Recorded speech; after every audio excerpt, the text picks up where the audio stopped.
ఈ హీరోయిన్ని మీరు ఇంతకుముందు ఉమామహేశ్వర ఉగ్రరూపస్య అని చెప్పి మనకి లాక్డౌన్ టైంలో ఒక మూవీ అయితే వచ్చిందనమాట. మన సత్యదేవ్ గారు హీరోగా నటిస్తారనమాట అందులో. సో అందులో మనకి ఫ్లాష్ మోబ్ టైప్లో వచ్చి సడన్గా డ్యాన్స్ వేస్తారు అరకు ఆ సరౌండింగ్స్లో. సో ఆవిడే అనమాట ఇందులో అయితే హీరోయిన్. ఇక మన ప్రియదర్శి గారి యాక్టింగ్ గురించి చెప్పేది ఏముంది చెప్పండి, చాలా బాగా యాక్ట్ చేశారు. అలాగే మరి వైవా హర్ష గారి కామెడీ, వెన్నెల కిషోర్ గారి కామెడీ కూడా బాగుంది మూవీలో.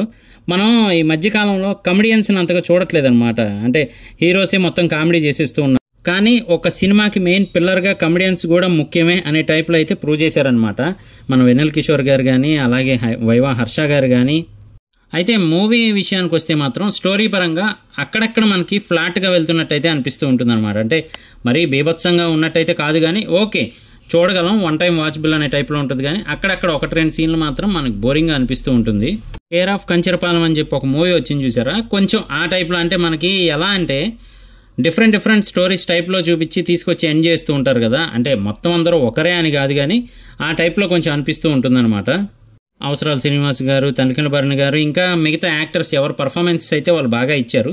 మెయిన్లీ ఏంటి అంటే మాత్రం ఒక నమ్మకం, అంటే జాతకాల మీద నమ్మకంతో అసలు లైఫ్స్ ఎలా ఏంటి అనే టైప్లో అయితే తీసుకెళ్లారు. సో ఓవరాల్గా అయితే మాత్రం వన్ టైం వాచబుల్.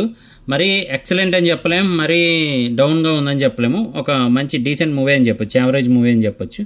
ఫ్యామిలీతో అయితే కూర్చొని చూడొచ్చు. మరి వల్గారిటీ అదేం లేదు ఇప్పుడున్న కాలంలో లాగా.